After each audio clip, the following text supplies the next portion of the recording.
alegría estar aquí compartiendo este espacio y sobre todo hoy con la presencia de Gerardo Moca, que le agrega, digamos, que es famoso, pero no por la fama en sí, sino por la profundidad de lo que ha venido trabajando estos años. O sea, y quiero decir, la mejor manera de ser famoso.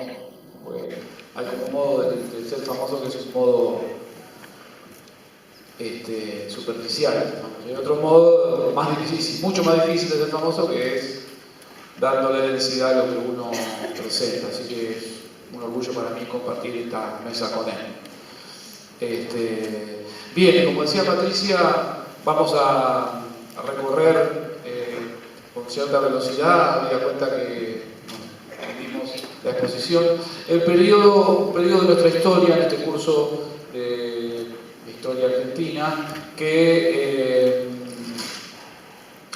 es un periodo bisagra en primera instancia, es un corte profundo en nuestra historia nacional, que comienza con la dictadura cívico-eclesiástico-militar en el año 76. Para referirnos a ese periodo, una primera cuestión que hay que señalar es que la mirada tiene que ser una mirada contextuada en América Latina. No se podría comprender, aún con sus terribles particularidades, la dictadura cívico-eclesiástico-militar que se inició en marzo del 76 sin la mirada continental, sin saber que a esa altura buena parte de América del Sur, exceptuando Colombia y no mucho más, Ecuador, estaba bajo dictaduras militares. Con una salvedad o una particularidad que en el caso de la dictadura argentina, la última dictadura argentina, podríamos incluirla, desgraciadamente, en la categoría de las dictaduras fundacionales, ¿no? Dos palabras espantosas, o mejor dicho, se pone espantosa fundacional cuando lo ponemos al lado de dictadura. En ese sentido, comparte esa categorización con el pinochetismo, que había iniciado 3 años antes un proceso profundo de reconversión de la sociedad chilena de la mano de los asesores Hayek y Friedman, los padres de la teoría monetarista, del neoliberalismo o neoconservadorismo, como se lo llamaba en ese momento. O sea, nuestra dictadura autóctona hay que encuadrarla en ese contexto y en esa estrategia continental que en ese momento tenían los Estados Unidos con relación a sus objetivos de evitar toda proyección o expansión de lo que en el lenguaje de la doctrina de la seguridad nacional se llamaba el peligro comunista. Dicho esto, también hay que señalar que la dictadura de marzo, que se inicia en marzo del 36, tiene dos grandes objetivos que se entrelazan y se retroalimentan. Un plan sistemático, ilegal, un genocidio planificado, de persecución, de represión, de exterminio, cuyos varios objetivos, diríamos 2 centrales. Uno era, por supuesto, detener lo que para la dictadura era una movilización y un avance creciente de los sectores populares en su máxima diversidad en la Argentina. Y ese objetivo de terminar, entre comillas, con el conflicto social, como lo concebía la dictadura, tenía o va asociado a otro objetivo de largo alcance, cuyo entramado nos alcanza hasta nuestros días, que era el proyecto de reconfiguración económico-social de la matriz societal de la Argentina, que los dictadores se propusieron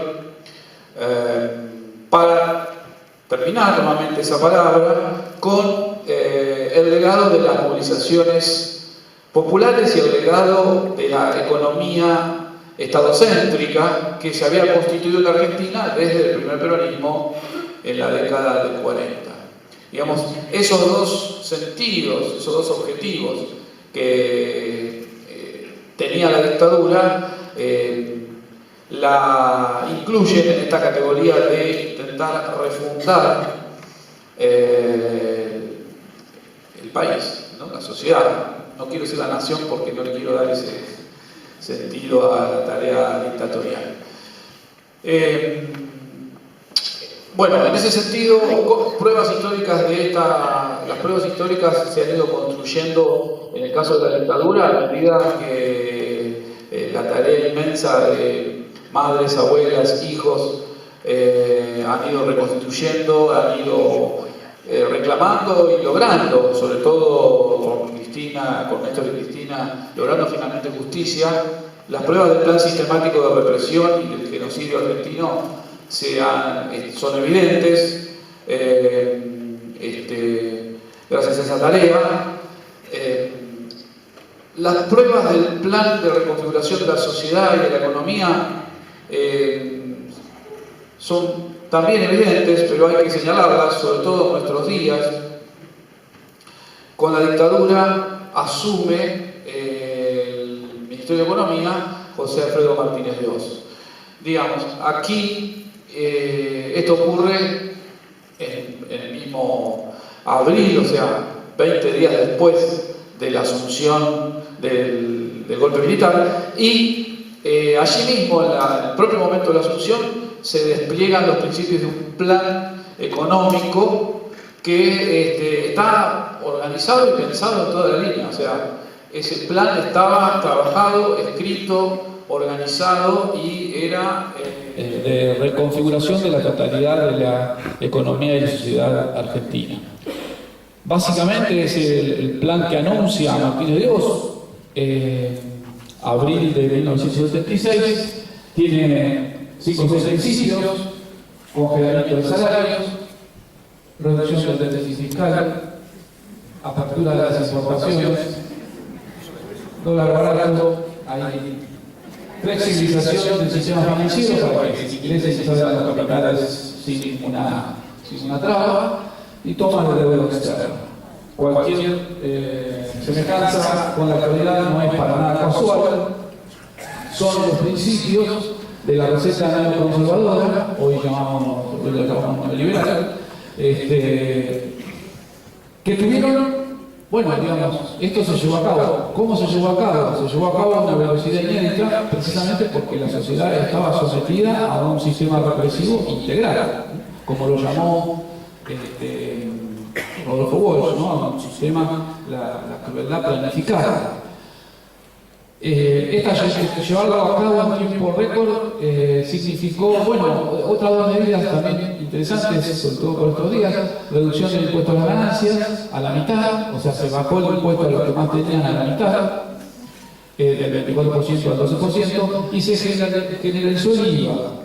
Hasta ese momento el IVA, generalizar el IVA quiere decir aplicárselo a actividades culturales, deportivas, todo un conjunto de actividades que han quedado exentos de aquel primer IVA del 21%.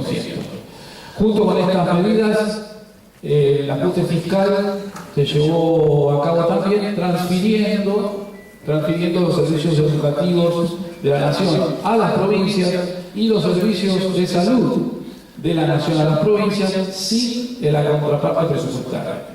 O sea, la dictadura dijo: bueno, señores, no hay más primarias ni secundarias nacionales, se transfieren a cada provincia donde estén.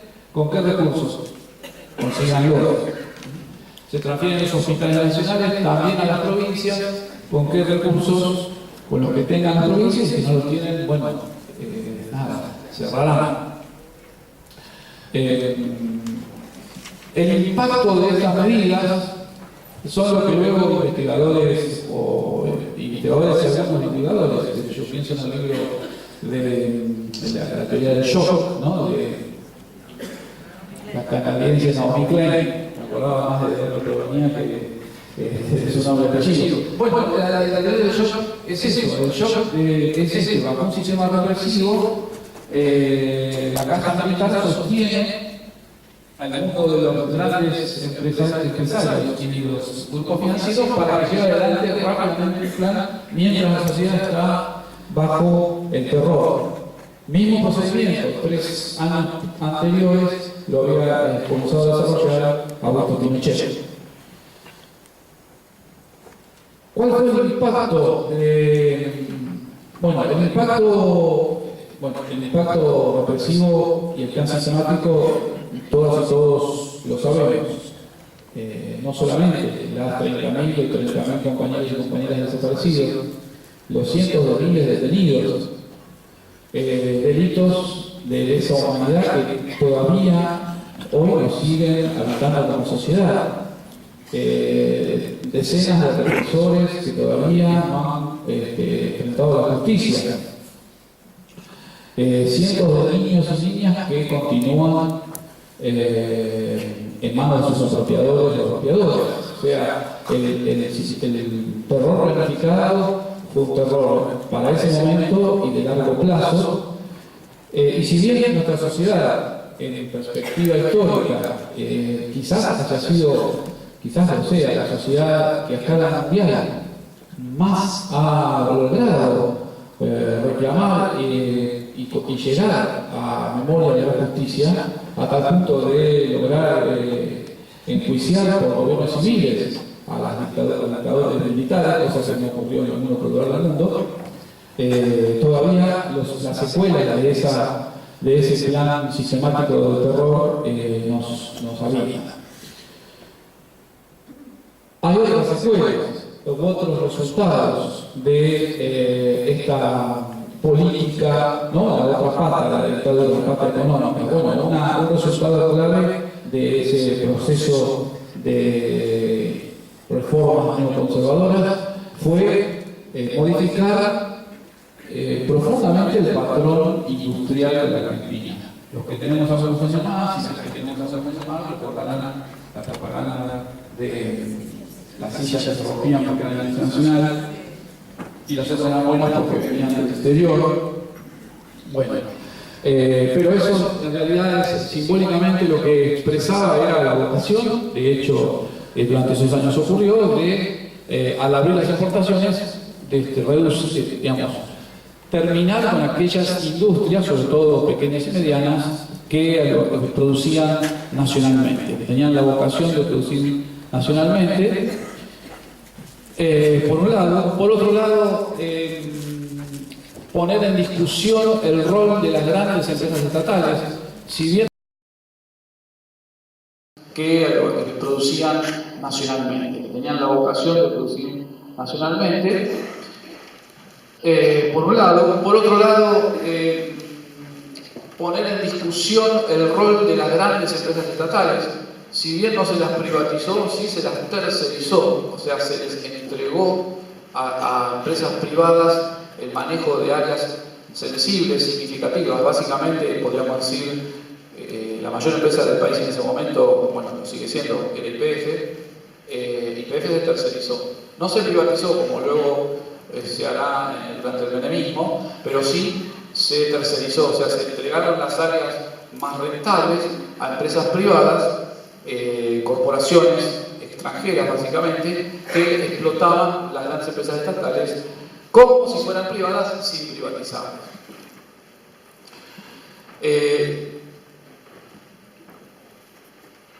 La resistencia a la dictadura, a este doble proceso, bueno, obviamente tenemos que señalar allí que tan temprano como abril de 1977 se va a producir la primera marcha de las madres en Plaza de Mayo. Hoy ya fue hace un ratito, ¿no? Sigue siendo todos los jueves la marcha de las madres, con una contundencia y una persistencia que las han transformado en un símbolo universal de la lucha por la verdad, la memoria y la justicia.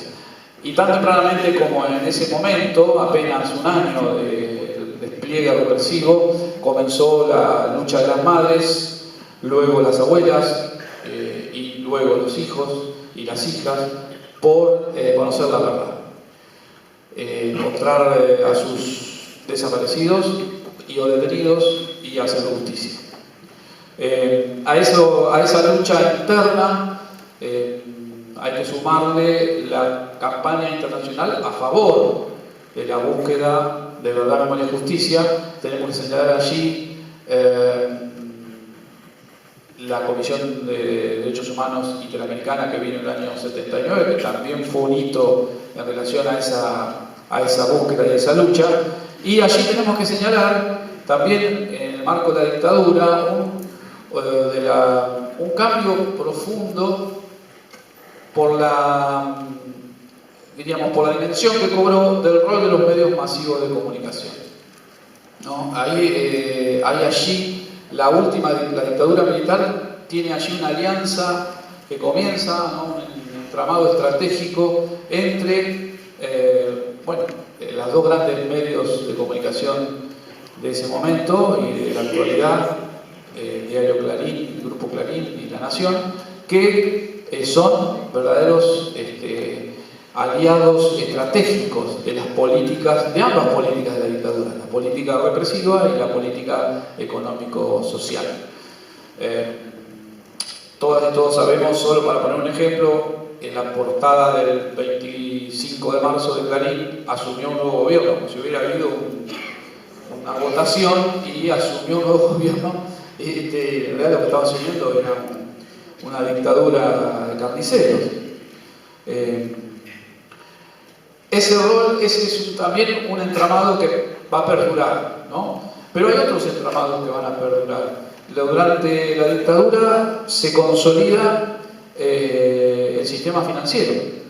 El sistema financiero se consolida ¿en qué sentido? Ya no como un sistema rueda de auxilio o apoyo a la producción industrial, sino como un sistema que funciona en modo autónomo, vinculado directamente con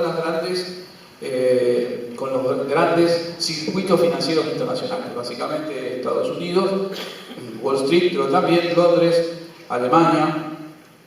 Y en ese sentido se instala toda la línea, un proceso de fuga de capitales que se va a sostener con un dólar barato durante toda la dictadura y que va a ser, y sigue siendo hoy, el problema eje de desbalance de la economía nacional. O sea, un país menos entre el 2003 y el 2015, un país cuyos capitales se fugan permanentemente es una nación inviable. No hay modo de sostener nada porque nunca alcanza el dinero, porque el dinero sale, no ingresa. Este modelo lo inicia en toda la línea de la dictadura con la reforma financiera del paquete inicial de Martínez de Oz. Y ese modelo colabora con la financiarización de la economía y con la desindustrialización. Muchos industriales medianos, pequeños y medianos, sobre todo los medianos, transforman sus activos materiales en dólares y los colocan en el exterior. Y otro efecto duradero de la última dictadura cívico-militar fue el conglomerado de empresarios nacionales, entre ellos el actual presidente de la República y su familia, el Grupo Roca, el Grupo Bulgeroni, una serie de grupos. Se consolida allí ese proceso de empresas socias del Estado, socias y amigas del Estado, que va a dar lugar a lo que llamamos después los capitanes de la industria, ¿no?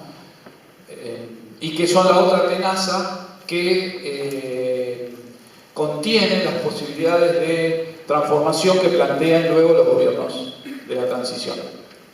¿Puedo decirme así?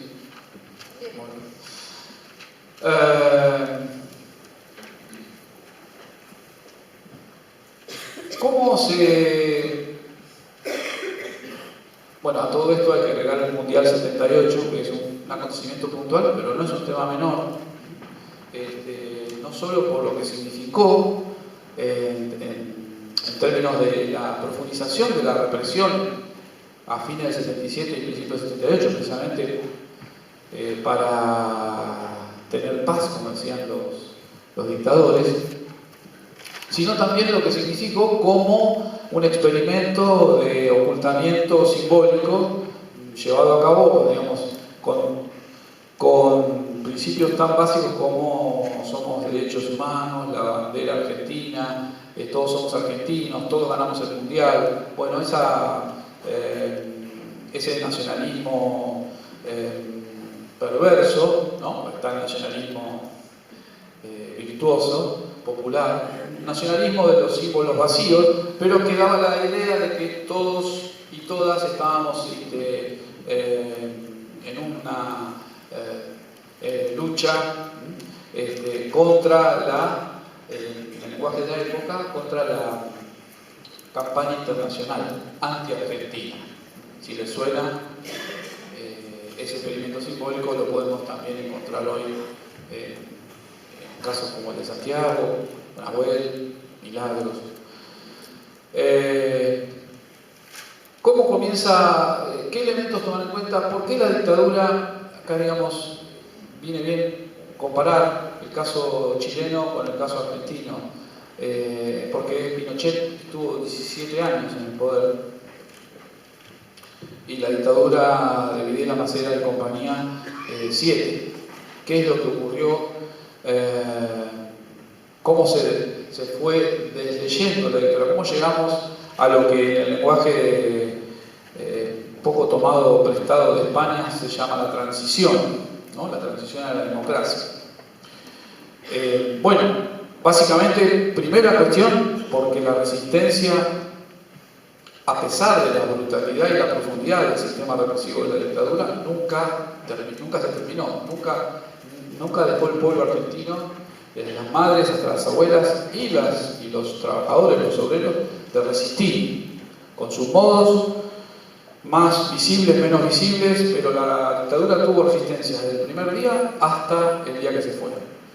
No es a veces hay como una tendencia a decir, bueno, hubo un cierto consenso social. Sí, por un lado, por el otro hubo permanentemente acciones de resistencia individuales y colectivas. Tanto es así que aún en plena dictadura, bueno, podríamos hablar de dos grandes huelgas. La primera huelga de la CGT del año 81, la CGT Brasil, ¿no? La CGT que dice, bueno, tenemos que empezar a enfrentar en las calles a la dictadura, lo cual era verdaderamente un acto de valentía pública, social. Los trabajadores y las trabajadoras se movilizan. La otra gran huelga es la huelga del 30 de marzo del año 1982, o sea, un año y pico después de la gran huelga del 81. Y bueno, esas huelgas preanunciaban sumándolas a las dificultades económicas que estaba teniendo la dictadura, sobre todo por la fuga de capitales, el crecimiento del endeudamiento externo, preanunciaban una salida desordenada, que de hecho igual lo fue, de la dictadura, que se intentó paliar o salvar con el manotazo de la guerra de Malvinas, ¿no? O sea, yo cada vez que hablo de este tema en clase digo, la dictadura era imposible que hiciera nada bien y no hizo nada bien, ¿no? Y con Midas al revés, todo lo que tocó en vez de oro lo hizo, bueno, voy a decir barro para no ser un poco elegante, pero aún una causa nacional y latinoamericana que es profundamente arraigada en nuestra historia como pueblo, como es la causa por los derechos territoriales y marítimos en el Atlántico Sur, la dictadura lo transformó en una herramienta para perpetuarse en el poder. Con ese sentido se embarcó en la guerra de las Malvinas, en la que además, y como no podía ser de otra manera, le aplicó a sus propios combatientes, soldados argentinos, los métodos que le aplicaba al resto del pueblo argentino. O sea, digamos, los soldados argentinos, en vez de ir a pelear contra los británicos, tenían que sufrir las violaciones y vejaciones que hacían los propios oficiales en las Islas Malvinas, recuperadas brevemente en ese periodo. Diríamos, la lucha de las madres, la lucha de las abuelas, la lucha de los obreros y el fracaso de las Malvinas, ¿no?, de la guerra planteada como una reivindicación absoluta, dieron el marco para que la dictadura comenzara un proceso de retiro, que tampoco fue no estaban muy decididos a retirarse, más bien hubo finalmente los partidos políticos comenzaron a moverse, se conformó la multipartidaria, donde la mayoría de los partidos tradicionales planteaban alternativas a la dictadura, cómo salir de la dictadura. Los dictadores, por supuesto que tenían, su obsesión era negociar una salida impune. De hecho, había ejemplos para eso, siempre hay que mirar el contexto. La España post-franquista había salido impune. El franquismo salió impune de su dictadura. Los dictadores argentinos también negociaban, lo que más les interesaba era negociar esa salida impune, pero finalmente, el fracaso de Malvinas aceleró los tiempos y comienza lo que llamamos la transición argentina, ¿no? La transición a la democracia. Allí voy a señalar 2 o 3 aspectos que me parecen relevantes de la transición. Todos sabemos que triunfó el Partido Radical en las elecciones de octubre del 83, y la herencia que recibió, esa sí que fue una herencia verdaderamente pesada, la herencia que recibió el gobierno civil, y en este caso podemos corrernos de la caracterización partidaria, sino que era el primer gobierno civil después de la dictadura, era un combo realmente complejo, ¿no? ¿Qué queremos decir? Una deuda externa asfixiante, había pasado de 7.000 millones de dólares en el año 75 a 45.000 millones de dólares en el año 83, ¿no? O sea, cifras escalofriantes para la época y para ahora también. Los problemas económicos de ese calibre, desindustrialización, un crecimiento de la pobreza inédito para lo que era el patrón societal argentino, niveles de desocupación. Claro, después el menemismo nos curó de espanto, pero había una desocupación del 6 al 8% en el año 83, cifras enormes para una sociedad que tenía siempre ocupación plena, entre el 2 y el 2,5% de ocupación hasta la dictadura del 76. O sea, los problemas económicos sociales, los conflictos internacionales, un conflicto no resuelto por las Islas del Beagle con Chile, que casi llevó a una guerra. Recuerdan una guerra entre Pinochet y Videla, hubiera sido no entre los pueblos de Argentina y de Chile, que por suerte se evitó. Y dentro de ese marco de herencias y problemas, la cuestión es que le importaban unas fuerzas armadas todavía poderosas en el entramado económico y en el entramado militar, la cuestión de los derechos humanos. ¿Qué hacer con los represores?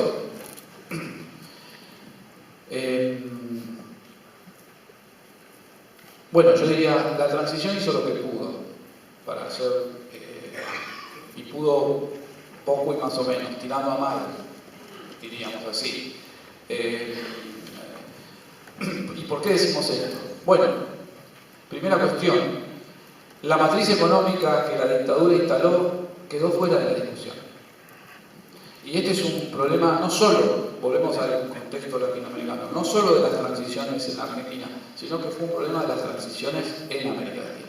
O sea, hubo una discusión abierta hacia el sistema político y hacia los derechos humanos, y una crítica profunda del rol de los dictadores en esos términos, pero no hubo una crítica similar por parte de los gobiernos transicionales del entramado económico que dejaron las dictaduras. Y en el caso de la Argentina, si bien no se profundizó durante la transición en un proyecto neoconservador, tampoco se sentaron las bases para que ese proyecto se desmonte y se encare un proceso de reindustrialización, de desfinanciarización y de captura de dólares en vez de fuga de dólares, como sí se hizo desde 2003 en adelante. Se va a haber que esperar todavía una década más para empezar a desmontar el sistema que la dictadura había planteado y que ahora están a velocidad de bomba. Entonces lo que quiero decir es, en materia económica hay una crítica muy pobre y más riesgoso aún, una acción muy pobre para desmontar el proceso de financiarización y desindustrialización que la dictadura había instalado. Sí hay intentos de morigerar esa situación, haciendo intervenir al Estado en control de precios, haciendo compras masivas para que los productos de consumo masivo no se encarecieran, lo cual llevó a una primera crisis, si recuerdan, durante el periodo de Greenspan, los primeros 2 años de la transición, una primera crisis monetaria, hiperinflacionaria, que se salvó con el ministro Surruil, con un plan un poquito más ortodoxo ya, pero que se llamó el plan austral, cambio de signo monetario, baja del número de ceros, medidas que se pensaban para reducir la inflación y el déficit fiscal, mientras se pagaba la deuda y se tomaba más deuda para sostener la fuga de capitales, o sea, el esquema en el fondo no se modificaba. Y finalmente, en el año 1988, el Plan Primavera, el último intento por llegar a las elecciones del 90, como estaban planteados, del 89 en realidad, con cierto manejo de las variables de la economía. Allí, en ese trayecto de los 2 últimos planes de la transición, encontramos el huevo de la serpiente de la dictadura. Mientras el Gobierno Nacional, el Ministerio de Economía, intenta estabilizar la economía, ocurren 2 cosas. Las grandes corporaciones, que han sido las socias herederas de la economía instalada durante la dictadura, no solo no prestan, sino que presionan para profundizar el proceso privatizador y desindustrializador y de baja de las tasas de importación. Y al mismo tiempo el Fondo Monetario Internacional retira su apoyo crediticio a la Argentina. O sea, en el momento más álgido de la crisis, el momento del Plan Primavera, en 1988, el Fondo Monetario, ya digamos, trabajado por personajes como Domingo Cavallo, lo digo porque está aprobado históricamente, no es una opinión, están las memorias de las reuniones del Fondo Monetario, donde se despedía al fondo que dejara de destrabar dólares para sostener una economía que iba hacia la debacle, ¿no? Entonces, esa línea por un lado. Al mismo tiempo, el gobierno de la transición se inicia, todos lo recordamos, con el juicio de las juntas, como un hecho paradigmático, verdaderamente un parteaguas en la política de derechos humanos, en la historia latinoamericana. Nunca había ocurrido, y de hecho en la historia mundial. Recuerden que en el juicio en Nuremberg los hicieron los aliados, no los alemanes.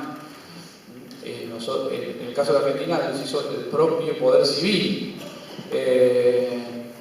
Ahora, el juicio de las juntas habilitó y abrió, tuvo un efecto inmediato y de largo plazo, digamos, simbólicamente hablando, de fenestrar el rol de los dictadores, ¿no? Por un lado. Y por otro lado, abrió la caja de Pandora, en el mejor sentido del término. Había que empezar a juzgar y condenar a los represores responsables del genocidio argentino en todos sus niveles. Frente a esa situación, la corporación militar se resistió, ¿no? Y no se resistió en un diálogo, se resistió con levantamientos que llamaban, recuerdan, los carapintadas, ¿no? Esos levantamientos que comienzan en la Semana Santa del 87 y que encuentran a un poder civil de ese gobierno transicional con voluntad de negociar, para decirlo suavemente. Lo que habilitó, en principio, la ley de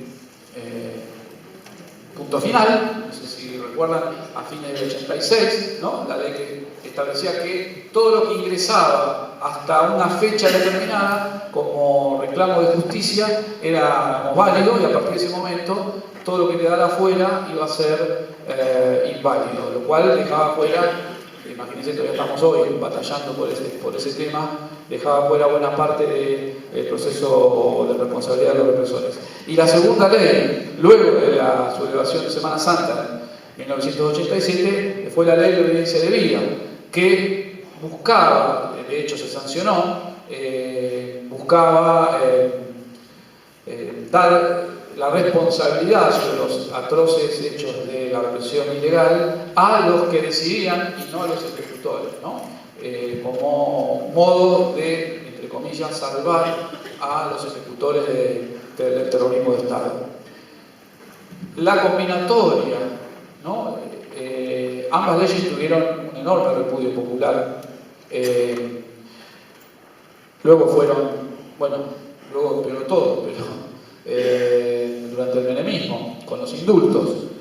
Habrá que esperar otra vez hasta el 2003 para que se desmonte ese sistema de salvataje de los dictadores que se planteó en la transición. Pero digamos que si uno tuviera que plantear por qué la transición fue fallida en términos de retirarse antes del poder, y hacerlo de un modo apresurado, es por el gran fracaso en estos dos grandes rubros, que eran los dos grandes rubros sobre los que había operado la dictadura.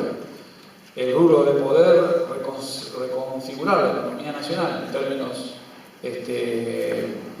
industrializadores y nacionales, y el poder destrabar y enjuiciar y encontrar memoria de la justicia en relación al genocidio argentino. En esos dos grandes ejes que había desplegado la dictadura, la transición fue, no alcanzó sus objetivos, si es que los tenía como tales, pero de hecho esa es la lectura que la sociedad hizo en su conjunto.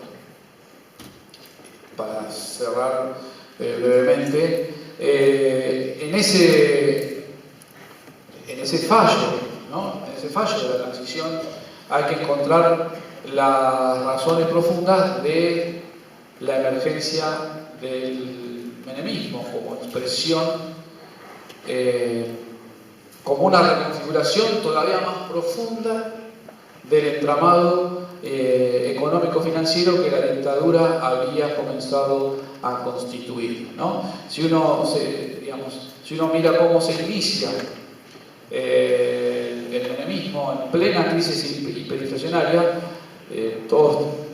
hay muchos ejemplos en la historia contemporánea, pero todos y todas recordamos que cuando hay una crisis como la del año 88-89, cualquier muñeco que uno pone para votar puede resultar votado. De hecho, Hitler está estudiado cómo era votado según subía la inflación, bajaba la inflación.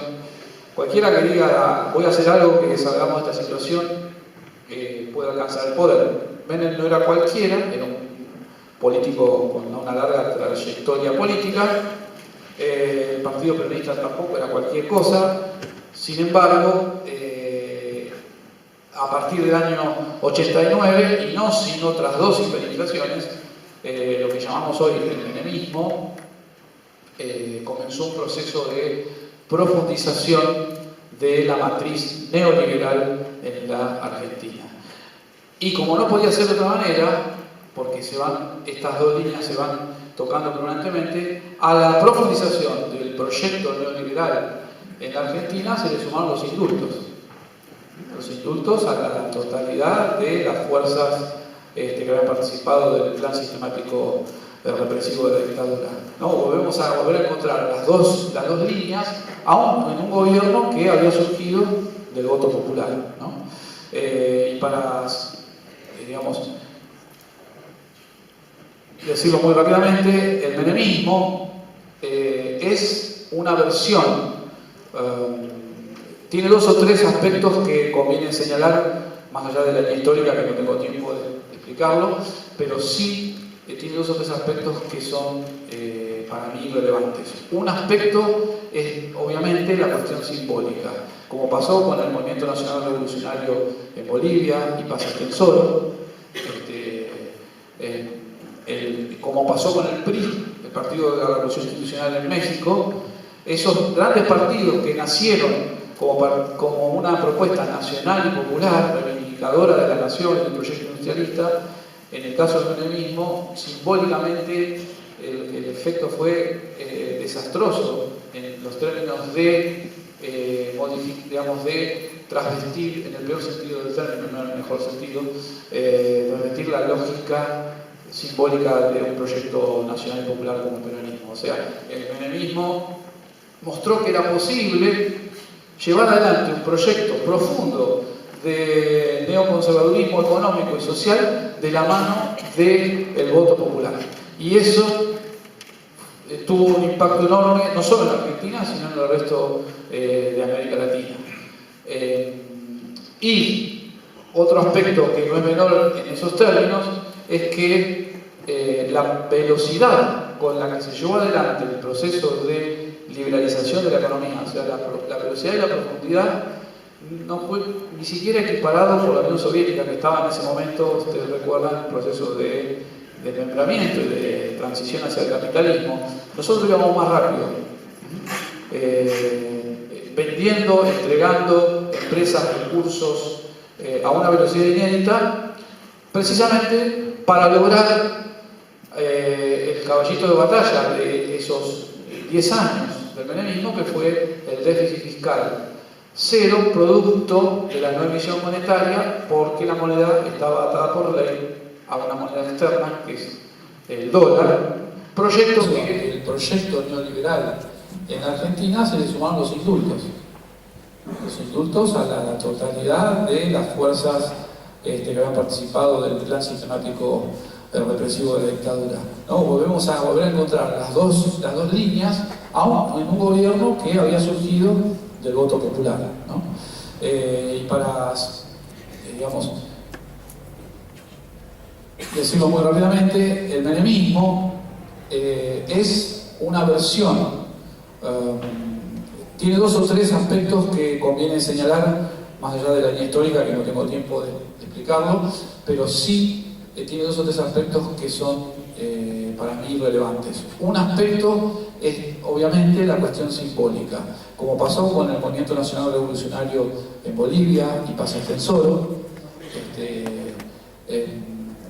como pasó con el PRI, el Partido de la Revolución Institucional en México. Esos grandes partidos que nacieron como una propuesta nacional y popular, reivindicadora de la nación y del proyecto industrialista, en el caso del menemismo, simbólicamente el efecto fue desastroso en los términos de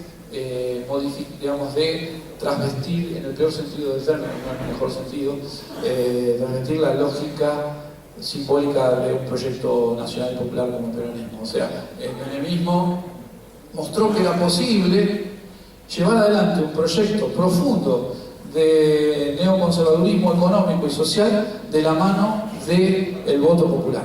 Y eso tuvo un impacto enorme, no solo en Argentina, sino en el resto de América Latina.